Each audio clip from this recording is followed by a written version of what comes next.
Hi, everybody. Welcome back to another edition of VCTV. I'm your host, Kyle Ellicott, and we are here to talk about clean tech and sustainability and what's happening in these two very large sectors and also very important sectors, and how technology is intersecting in them and pushing them forward, not just here in 2020 and as we look to 21, but what about the next decade ahead? What are we looking at? What are we planning for? Where are we looking to make investments, and where should we be building? That's what we're going to be talking a lot about today. And we've brought some of the best and the brightest from all corners of the world today to share their thoughts and insights and on the ground perspective of these industries and what you need to know at home if you're looking to start making investments and or start building companies in this space as well. But before we go ahead and get started, audience, you know the wrap. If you're liking what you hear today, go ahead and click that big red subscribe button down there to tune in all day, every day to all episodes of VCTV as we bring the best and the brightest from around the world to talk about different technologies, industries, and regions. So you get their on the ground perspective to know what you need to know to be successful. And if you'd like to be on a show like today as an investor joining our panel or others in different topics as well, do reach out to the team and or myself. We'd love to find the right spot for you. Entrepreneurs, guess what? It's less than 30 days, less than a year. What better way to end 2020 and kick off 2021 than joining us here at VCTV? Come to our virtual stage, get up on the stage and pitch us as investors and founders focused on your area of expertise, give you real-time feedback on your company, product, or service, along with building foundational relationships with each of us and exposure to our live audience. Again, reach out to the team and or myself. We'd love to find the right spot for you here on VCTV. And a big thank you to the LATOKEN team and to Maria for making VCTV possible every single day on all devices, anywhere in the world. With that, I'm your host, Kyle Ellicott. Let's go ahead and get started introducing our guest today, as we've got a lot to talk about. Louisa, welcome back to the show. It's a pleasure to see you. It's only been about 24 hours, but nonetheless, it's an absolute pleasure. Again, a little intro and a little background for everybody. Hi, my name is Luis Freitas. I'm originally from Brazil. Now I live in Miami. All involved with innovation and startup space here. It's a passion, and I'm loving it. I've been working more focused on energy over the last, let's say, 15 years. Renewable energy, large utility scale projects, and most recently, I've shifted to energy tech. Let's say just a piece of clean tech, focusing on allowing the growth of the install capacity of renewable energy projects, so we can meet all the demand for energy, the growing demand for energy. And this is a big piece on clean energy, ESG, and so very excited to be here and talking about. Wonderful. And pleasure to have you back, and excited to dive in not just to your new project, but what you're seeing in the industry now building into this space as well. We know sitting on both sides of the table can provide very unique and different experiences. And when you get the chance to sit in the middle and border both, it's even better. So with that being said, Adam, welcome back to the show, my friend. It's a pleasure. Thank A little intro and a you. little Good to see background. you. Cool. So I think that a lot of us, actually, when you talk about clean tech, it has to be a personal passion, and that's how you end up in clean tech. So I used to be some guy who had a job. I used to work for Microsoft and do all sorts of stuff, but eventually I left and I started my first hardware startup, which was focused on clean tech initially. And then I did that, and at some point throughout doing that, because I kind of ran out of money, I ended up at First Solar. I did 10-month stints in Arizona working for First Solar, learning a lot about utility and large, grade, like, solar energy and the entire business. And that kind of really changed the way I really see the world and clean tech and the size of it, the way that you fund it, the way you build it. And it kind of got me hooked on it for the rest of my life. But eventually I moved on from all of that. And I also started Hackster.io. I was the CEO and co-founder, and I've done that for almost 7 years. And we've done a ton of clean tech and environmental tech projects, technologies, contests, and all sorts of stuff on Hackster. And as of late, after 7 years, I left and I joined Edge Impulse. It's a new awesome startup that does machine learning at the edge. And as one of my first kickoff projects in between Hackster and Edge Impulse, we built this thing called Elephant Edge. We raised money, funded building and shipping 10 of the most advanced open source elephant trackers that are going to be deployed in the wild, next year, in another month or so. So another thing, thinking about clean tech, environmental science, and all that stuff has been a very common thread through my life at this point. And whenever I have an opportunity to do something with it, I jump on it. So that's who I am, and we'll talk about it more later. Awesome. Congratulations on the new deployment and new launch, and excited to have you back here. With that, Wade, welcome to the show. First time guest with us here on VCTV. A little intro and a little background for everybody. Thank you, Kyle, and thanks for the invitation. I'm Wade Butariff. I'm with Plug and Play. I'm a chemical engineer by trade. I also have a background in petroleum and natural gas. Pivoted in my career back in 2015. I started working in a solar company in Southern California. And when I moved to the Bay Area, I got my hands dirty with a startup. I kind of did the business development effort for them. And then my journey with Plug and Play started with a smaller consulting project using my chemical engineering background for a CEO who runs a conglomerate of business in his plastic business. And that was at a time where a number of corporations in the energy sector were shopping for strategic investments in the Bay Area. So our CEO asked me to get a little involved and see if we can launch a fully fledged and standalone division that focuses on that industry value chain. So we started a series of meetups, and that kind of attracted thought leaders, experts, founders and investors, and then eventually secured corporate sponsors that kind of helped us launch what we call today our energy practice. Along the way, we did a few different pivots. I'm happy to share about them. We did some rebranding. We joined the Alliance to End Plastic Waste as a partner. I'm happy to talk about that as it relates to sustainability topic today. But that's a quick background. And again, based on how much time I was happy to jump in. You did great. First time you did great. Thank you, Wade. Wendy, to you, welcome back. It's a pleasure. Hey, so nice to meet everybody. And I'm Wendy Diamond. I'm a social entrepreneur my whole life, working in the impact space at a very young age. I'm invested in seed in a lot of companies in the agriculture, energy space, and everything which is making this world a better place. I'm also a limited partner in Block Tower Capital, as well as a limited partner in Coin Fund and a limited partner in Crescent Capital. So I'm really focused on blockchain and that disruptive technology companies that are bringing awareness towards the impact that we can have on this world. Thank you. Love it. Welcome back. Welcome back. Last but not least, the Grand Master of Artificial Intelligence himself, ladies and gentlemen. He has graced us with his presence once again here on VCTV. Gary Fowler, welcome back. Man, he's graced us with his presence. Oh my God. All right, Kyle, it's great. No, I appreciate it. I mean, you're the grand poobah. You are the all-seeing eye of everything, and I'm honored to be here today with you. So I feel like I'm home for the holidays, if you know what I mean.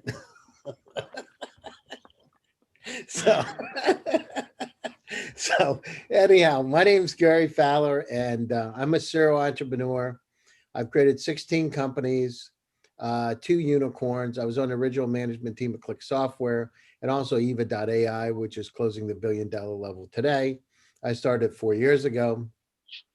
I love artificial intelligence. I've written 94 articles now in the last year on AI. And I'm an investor, and I'm also the CEO and co-founder of GSD, Get Shit Done, a venture studio where we take startups that have gone through acceleration, have regional dominance, and ready to go global. We use Silicon Valley as a port to the rest of the world. We have offices in Dubai, Indonesia, Germany, Russia, Belarus, et cetera. So we're looking for talent everywhere. And it's great to be here, Kyle.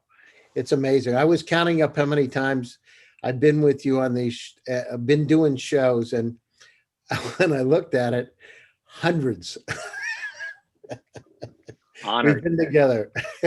Honored. This is an exciting time. I mean, here with this digital transformation that we've all gone through, and it's first time I use that term in this type of context, and not in a buzzwordy way. And I truly mean it. You know, this is buzzwordy way. Yeah. Happy Friday, ladies and gentlemen, on VCTV from me. There you go. We're live. See, if anyone thinks we're not live, we are. Don't worry. With the comedy hour comes up next. That's true. First and foremost, with a cup of coffee. With that being said, Gary brings up a very personal touch and point here on VCTV, and I actually want to switch that to each of you as a question as to clean tech and sustainability. Adam mentioned this as well, is that when you get into these areas, usually it's a personal choice. And right now, I think what we're seeing is both a personal and a business, but it's being led by that personal desire to make an impact, to make the world a better place. And in talking about clean tech and sustainability, would love to hear from each of you. Before we get into the current view, what made you choose to get into this, right? What made you choose to go into, start investing in clean tech, to start building in sustainability? What was that decision that led you into this space? To be all consumed by it? And Adam, let's kick it off with you. Sure. I think it's I don't know. It's just you probably have a soft spot for it. The just kind of person that you are, the way you were raised, and the information that we all absorb out there, and you're either going to sit on the sidelines or you're going to move and lean in and lean forward. And for all of us that have done this, we know it's actually often less profitable and less fast, than anything else in the world. Once you dig in, you realize maybe not as many companies want to invest in you, and not as many companies want to buy your products. And especially when you talk about what Louise was talking about, the larger scale, grade stuff, commercial grade, clean tech, that is really expensive long term with payouts that can be north of 30 years. So you really have to have a passion for that, and understanding that boiling the ocean in clean tech, it's nearly impossible. And it's not like a little software startup you can run and sometimes hit a fast run and become a big thing. It takes patience, and you just have to focus on something very niche that you can impact, and you have to go and build it yourself. So that's kind of like my view, that it's somehow something that in your life's event touched you, made you just say, I'm not just going to be a bystander, I'm going to lean into this and build it. And that's what I've done. And I noticed that these have been kind of themes that I find these projects that kind of come to me somehow because I'm looking for them sometimes. And then I go deep on every one of them and execute and deliver something that lasts, So that's kind of like how I see it. It's something just within you, Yeah. Well, and Wendy, thank you, Adam. Wendy, I want to come to you. I mean, your focus as an LP in some outstanding groups on the blockchain side, and focus on blockchain as it comes to an impact. Blockchain has so many different use cases. What made you, similar to Adam, what made you want to go and focus on that area and impact and sustainability and around blockchain?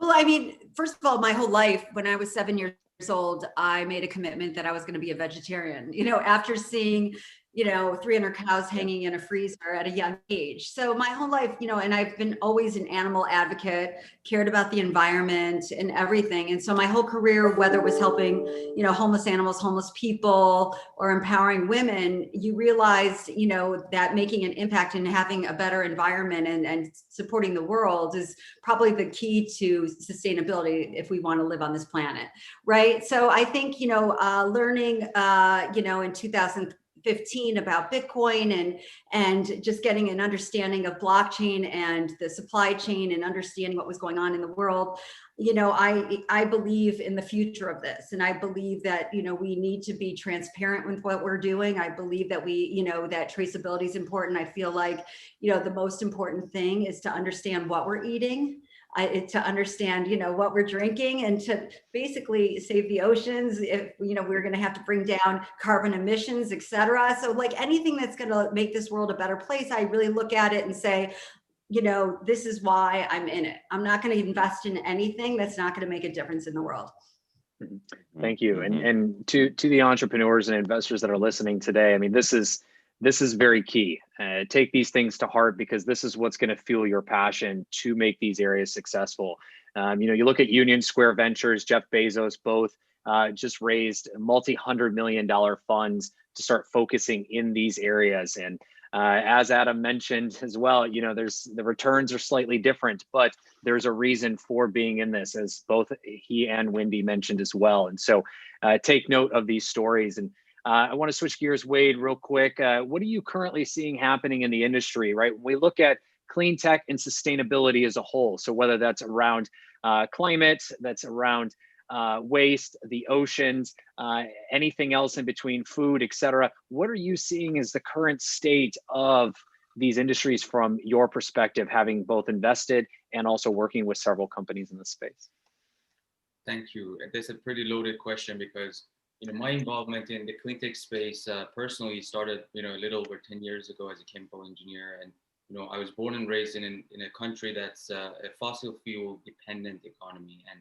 And a lot of the implications of, these heavy oil and gas industries that we see today that are, shifting towards more sustainable and renewable technologies, I think is what really is demanded by the customers. And depending on how you define sustainability or clean tech, we actively are dealing with this kind of defining the narrative of sustainability. Just yesterday, we announced the launch of our clean tech program in Tokyo, Japan. And then just to take a step back, and what we do at Plug and Play, as many of you know, is first and foremost making investment in early stage companies. And in 2020, we did well over 100 investments so far, and some of our portfolio companies have raised over $1 billion in total. So really, depending on how you define clean tech or sustainability, it really changes your narrative. But from my experience at Plug and Play, I focus on the energy industry value chain. So any companies that are in upstream, midstream, or downstream of oil and gas, or in the utility space from generation, transmission, distribution, and even the consumption of energy. Now, in the energy space, in and of itself, is a very exciting space. I can talk a little bit about some of the exciting things that we see that are digitizing the workforce in the energy sector, how to optimize the operations using. We have AI experts here, applications of data analytics to better understand how to prevent failure and fatigue in their assets. And then there's a number of interesting things that we see, again, using applications of data at the intersection of transportation and energy. So a lot of, energy load management, a lot of charging infrastructure, software tools that are coming to the market that are focused on different aspects of the software in itself. So I think it's a really broad topic.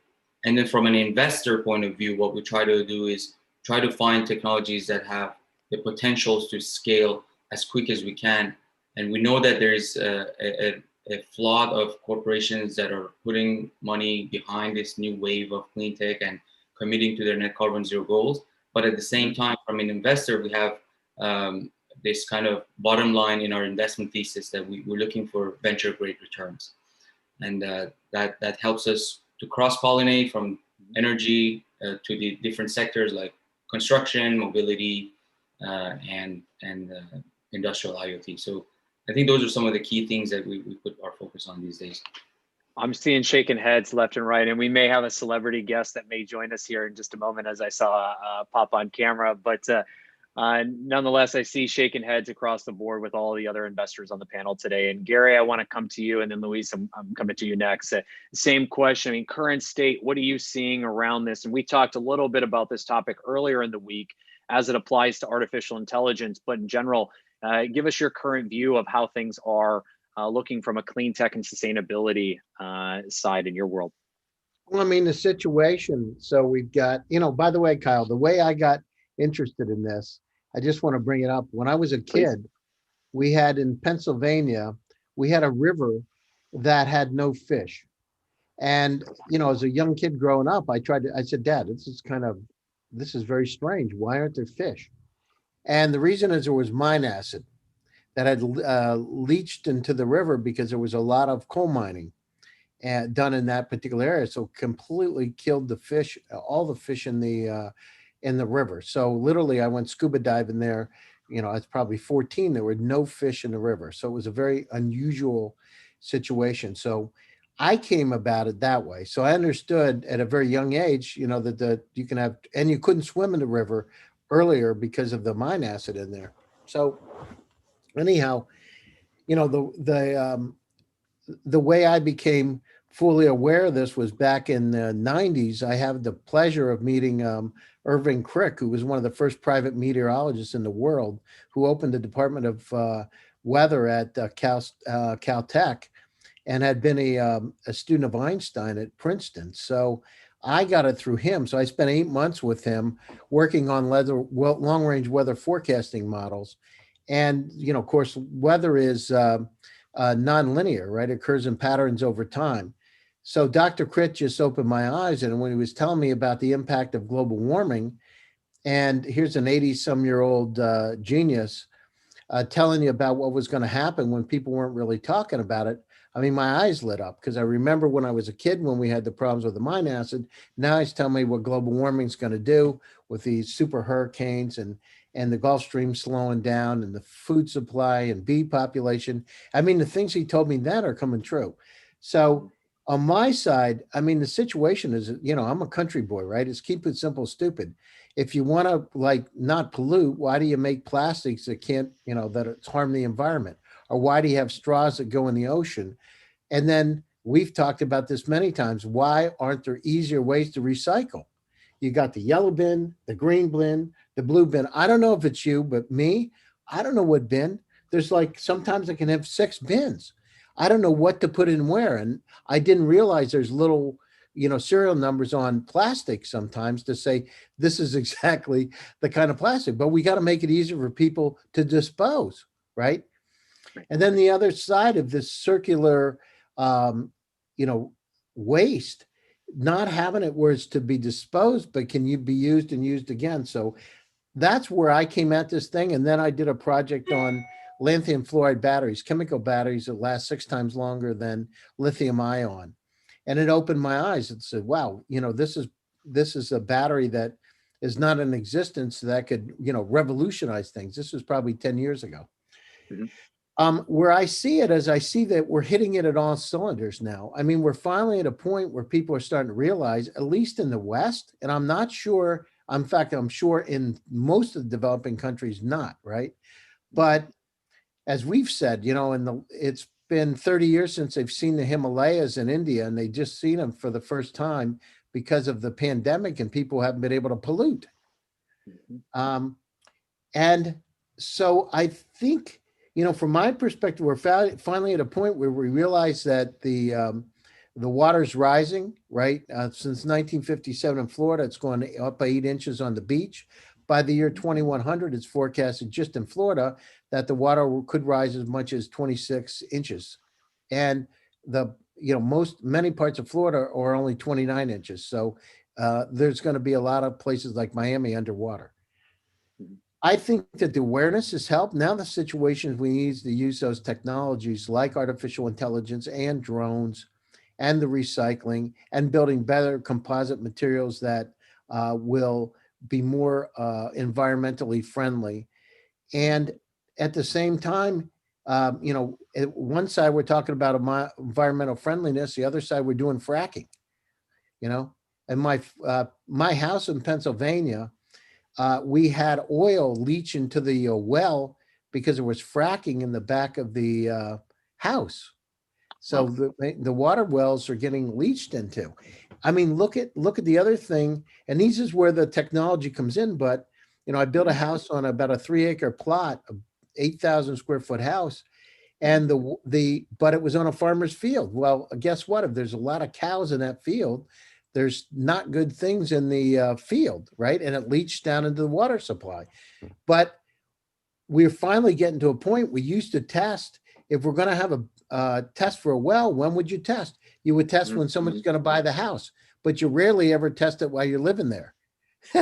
That's when you test it, right? So we need to have sensors to be able to tell us and then to correct, to make the differences, whether it's a UV light or whatever. But those kind of things, we're finally at that stage, and that's what's making me really interested. I do invest in battery technologies. I'm currently looking at some interesting technologies that are going to could dramatically impact the battery life, right? Mm-hmm. So what's the problem with lithium ion? The problem is it's unstable when it gets warm and hot.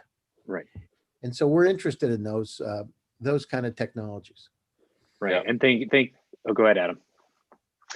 Oh, I just want to add that I totally I love the story, and that, like, how we all, as Wendy said too, how we all connected by life events, you know, into these kind of causations and what we do.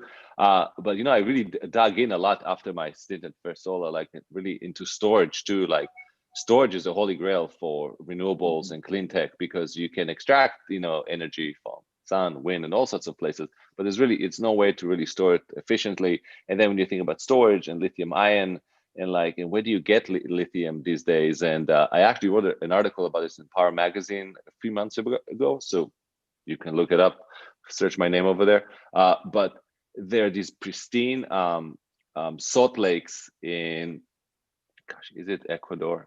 See, I should even know my own article. I forgot exactly where, somewhere in Latin America, where flamingos actually roam and live on.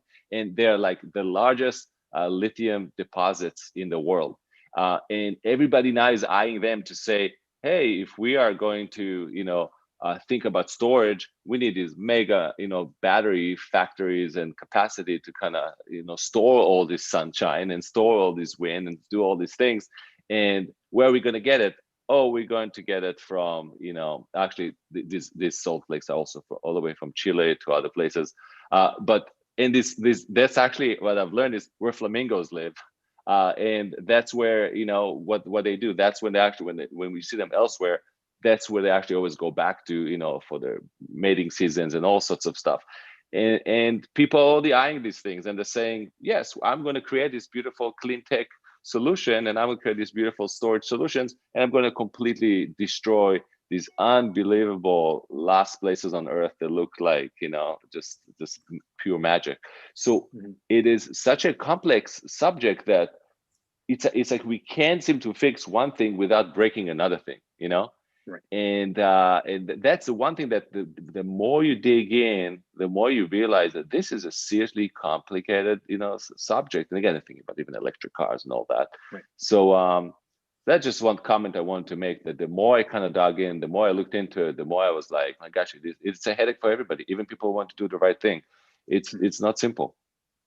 And I appreciate the comment. And Luis, I want to come to you. I see you shaking your head on all these comments. So anything to add, but then also your current view of the area of clean tech and sustainability as you're now building in this and investing previously as well.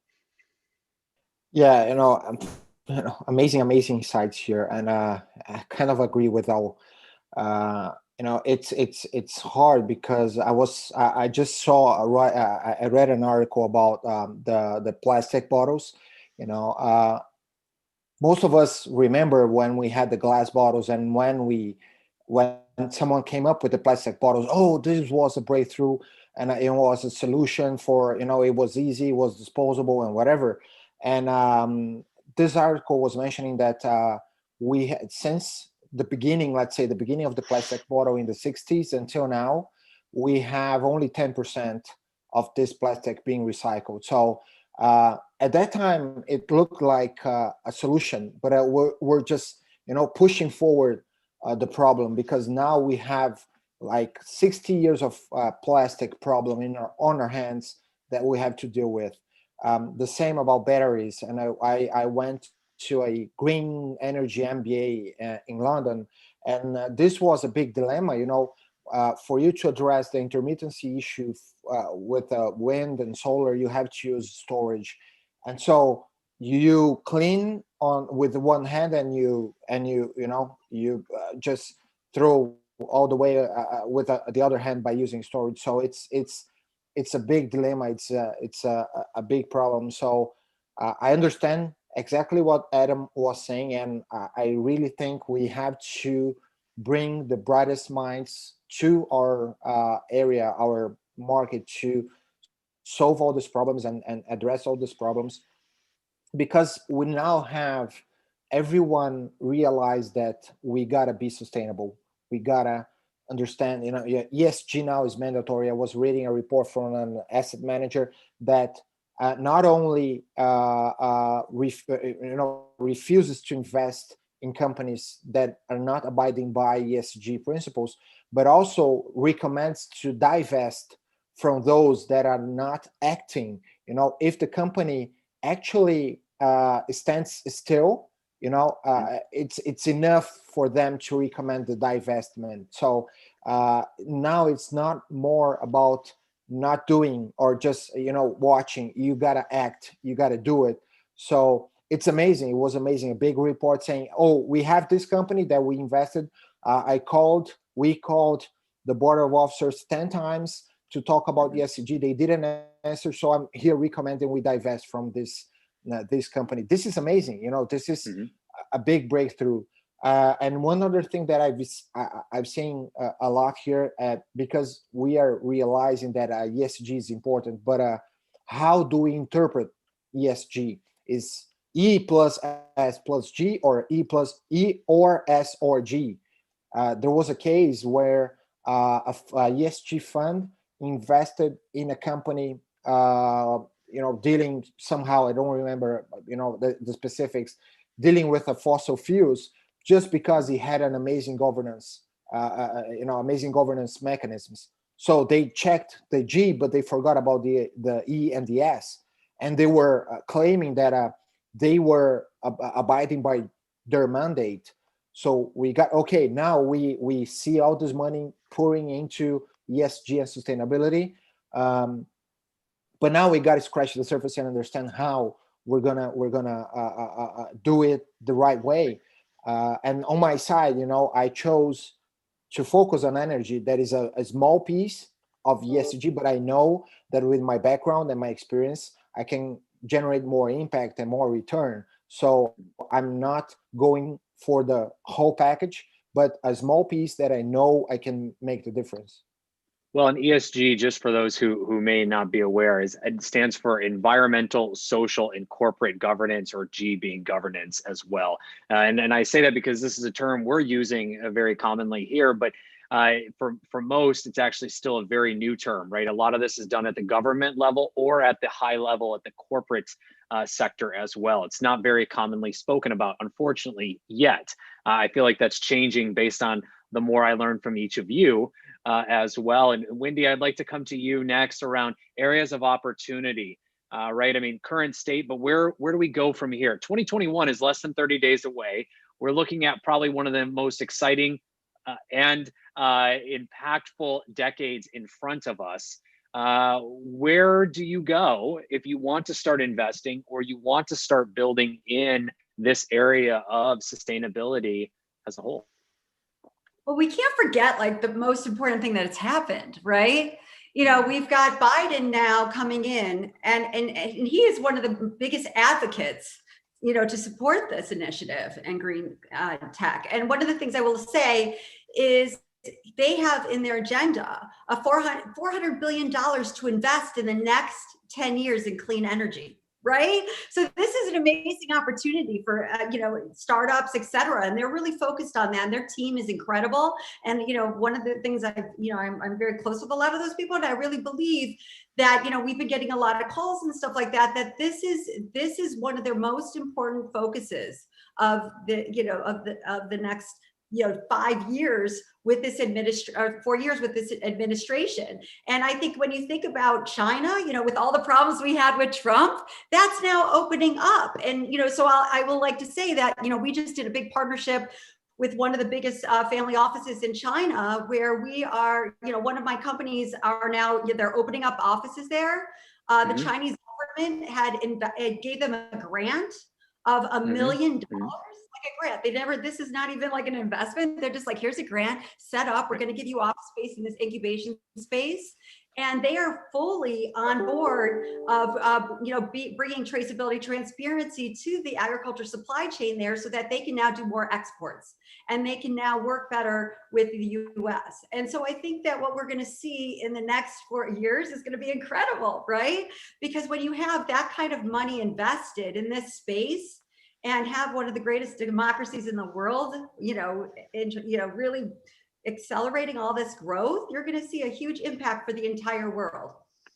Absolutely. And just for clarity for those that are listening, what Wendy is talking about with the efforts in China, if I'm correct, is is what many countries offer around the world. And these are schemes in a good way.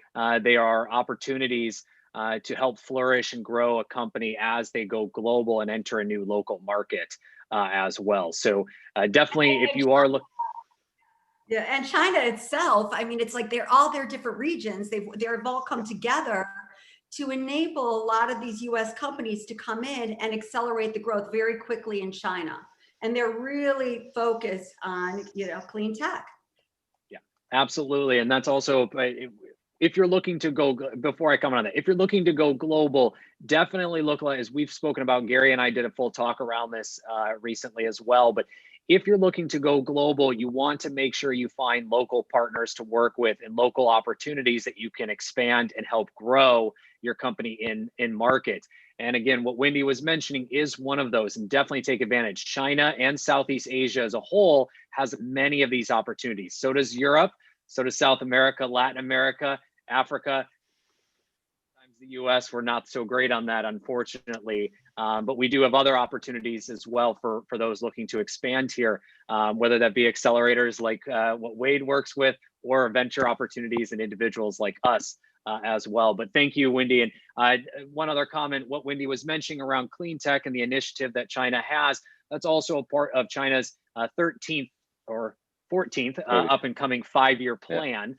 So every 5 years, the country of China puts together a 5-year policy of different technologies and then goals that they would like to achieve as a country. And a lot of that sparks on new innovations being implied. And in the blockchain sense, they actually just put out about 145-page blueprint or blue paper, depending on the term you want to use, a blueprint of how they want to become a fully sustainable and local global hub for everything blockchain by 2022. And in part of that, names some of these regions, I believe 11, with 12 different use cases, including agriculture, sustainability, clean tech, and how blockchain, AI, Gary, and some of the other areas that everyone focuses on here will apply. So enough education on that. I'll pause. Can I say one more thing?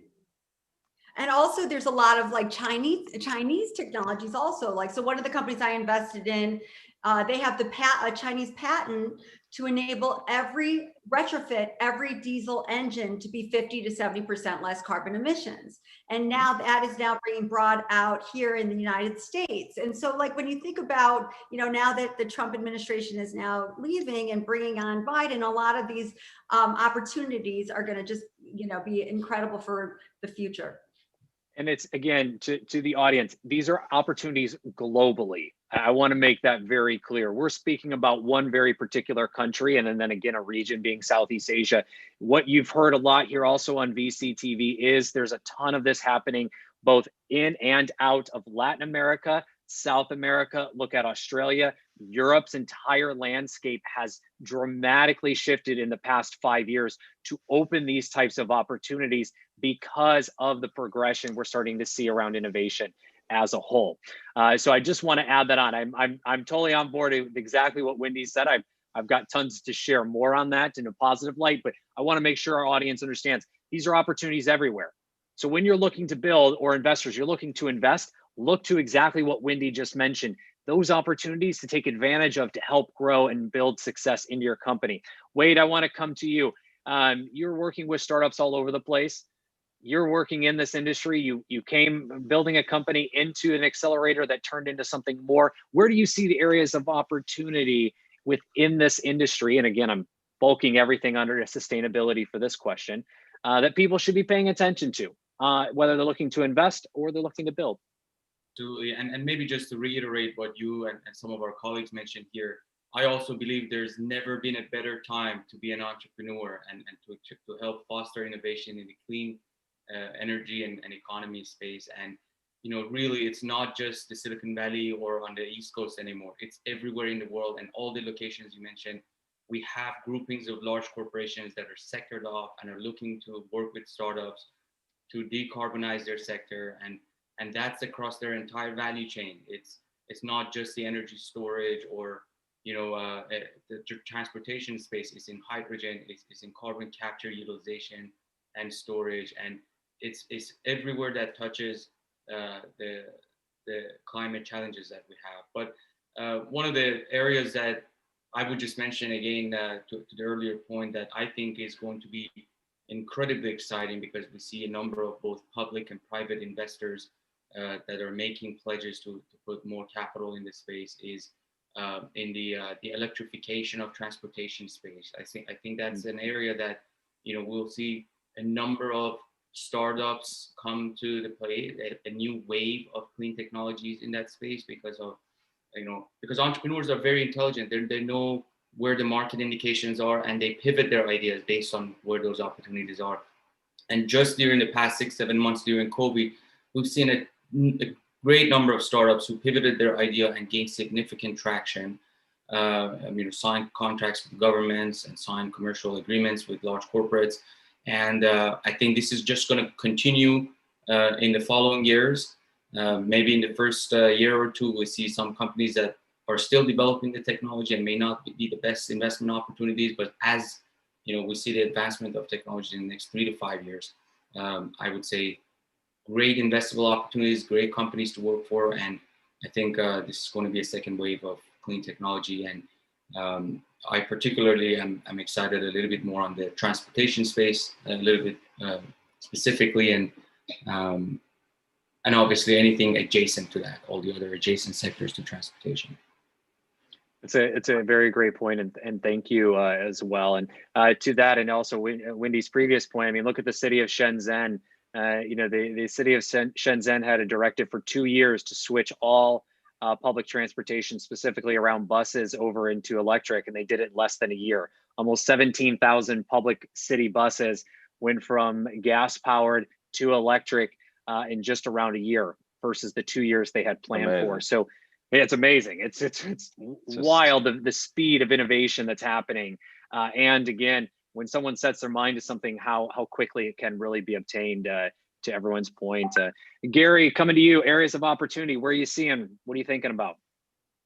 I mean, the situation is, I love artificial intelligence. So any kind of the applications of that, I mean, sensors, drones, to be able to monitor what's out there. I'm interested in those. Battery technologies, innovative battery storage systems. I mean, the batteries are getting better every year, 20 to 30% in some cases. So, look at the boom in the electric vehicles, right? It's predicted by 2040 that 57% of all vehicles will be electric.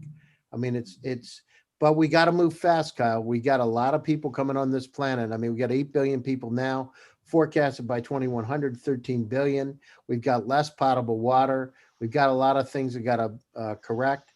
We've got raising sea levels today. I mean, it could be up, 2 meters, right, in the oceans because of the glaciers. I mean, you're talking about substantial impacts, not just because of the water, but because of all the climate changes that are going to go along with it. I remember Dr. Crick was telling me that we're going to have super hurricanes, like 200, 250 mile an hour hurricanes once the global warming picks up. So I would say that that's probably going to happen. Anyhow, so I'm interested in anywhere there's data to be collected, analyzed, and make some predictions about it. I'm interested in weather forecasting models.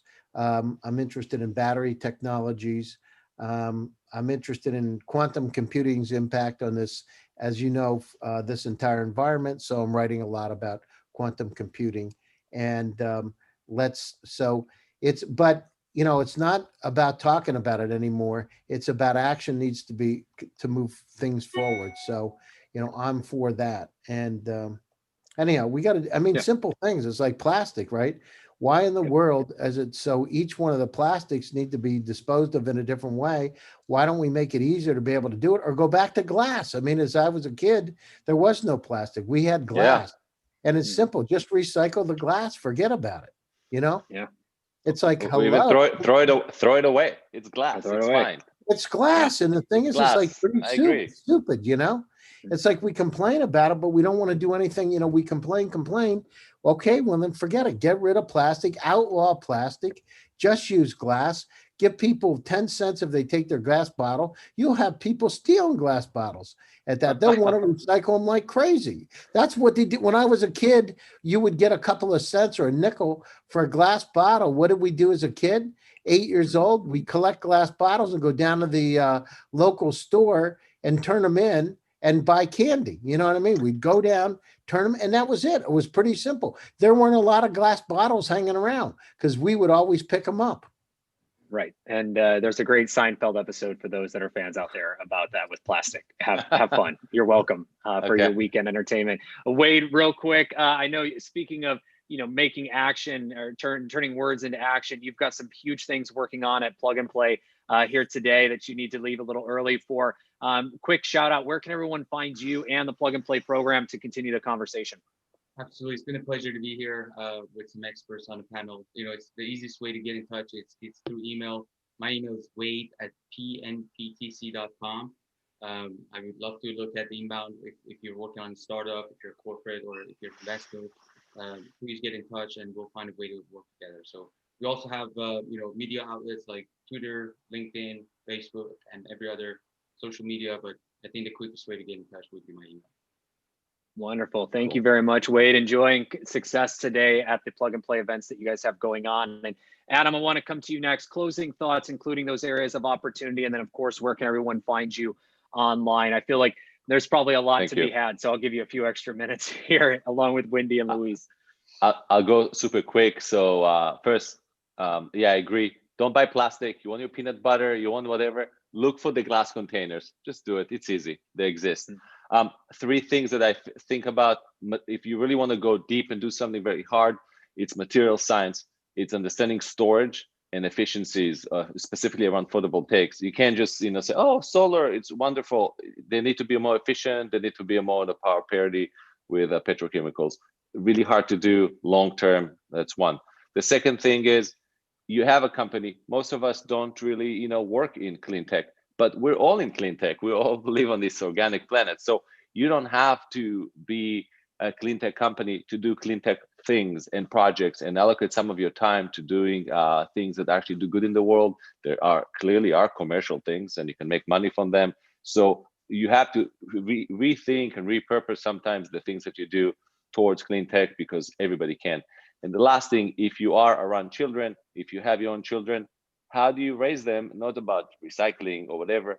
What kind of career choices are they going to have? And when you have kids, you see it. They don't think like us anymore. They're born into this kind of new world of clean tech and the way they see the world. So impacting them is really one of the best things that you could do in order to actually really make the shift into something a lot better. And it's probably going to happen. So I feel good about it. These are my closing thoughts. Adam@edgeimpulse.com. Adam@edgeimpulse.com.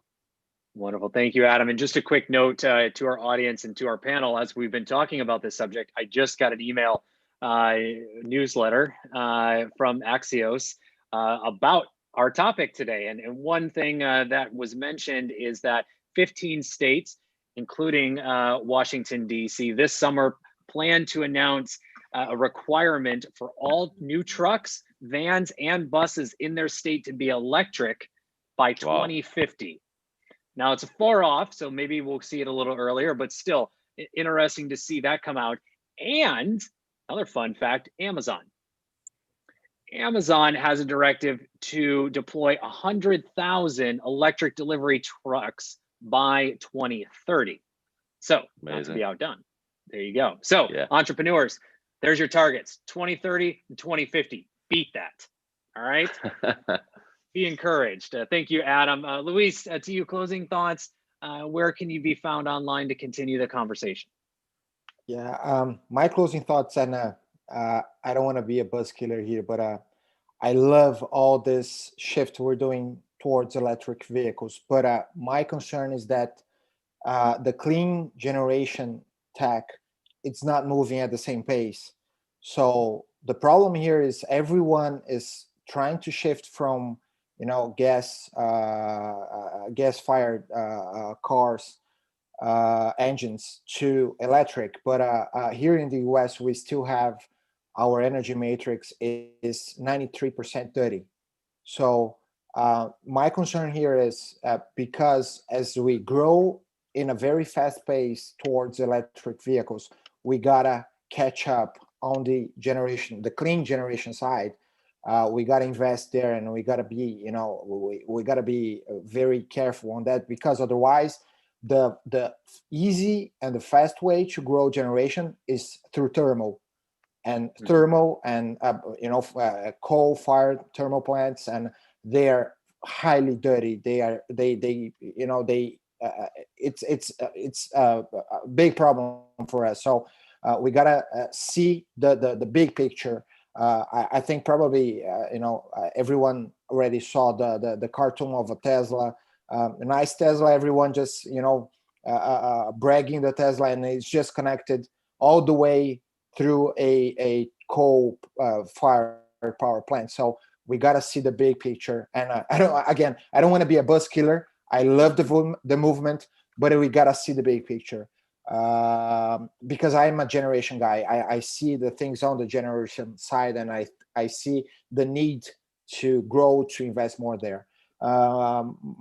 So I'm Luis Freitas. You can find me on LinkedIn. Luis Freitas Advisory is my current company, and just launching a Kea Partners, our energy tech fund, soon.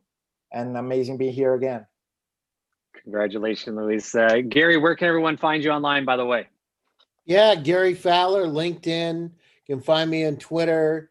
You can email me, Gary@GSDVS. I've got a couple of shows every week, GSD Presents and Gary's Picks. So we love to have the startups reach out, or investors. Love to talk to them. Thanks, Kyle. Wonderful. Wendy, close us out. Your closing thoughts, and where can you be found? Closing thoughts are, there's no better time for collaboration. You've got Walmart, you've got Unilever, you've got everyone now 100% about sustainability. You've got governments, you've got, especially now with the new Biden administration, you've got the United Nations, you've got everything. Everyone's looking to collaborate. Everyone is open to new ideas. And there are so many different venture companies within these organizations also that are investing in clean tech. So I just want to put that out there. I'm interested in anything that's, in this space. High integrity teams definitely can really advance blockchain companies very quickly. And you can find me at wendydiamond.com, and you can email me there or see all my social media, etc. Very, very cool. Thank you all. down in this corner right here, Wendy Diamond. So that's all right. It's my job as the host, point you in the right direction. So there you go. Everyone, thank you so much, Luis, Adam, Gary, Wendy. It was such a pleasure, and Wade, again, who had to leave us early. But it was such a pleasure to hear your thoughts and insights around sustainability and where things are going from here. To our audience, thank you so much for tuning in. If you like what you heard, click subscribe, give us a thumbs up. Thank you, Gary. Do reach out to each and every one of our investors if you're building and or investing, thank you, Adam, in this space. They would all love to talk to you, myself included, Wendy, Luis, and make sure you add context when you do. What do you want to talk to them about? Where did you hear them? What piqued your interest to reach out to them? These are key facts to know as we are now living our lives more digitally than ever, and we love to hear from you. With that also being said, if you'd like to be on a show like today's here on VCTV, reach out to us either as an investor or as an entrepreneur, and we'd love to find the right spot for you. And a big thank you to the LATOKEN team and to Maria for making VCTV possible every single day, all day. I'm your host, Kyle Ellicott. You can find me everywhere online at Kyle Ellicott, down in that corner. And all of our investors, again, online 24/7, 365. With that, we'll be back next week with more VCTV. Everyone have a great day, great weekend. See you all soon. Bye.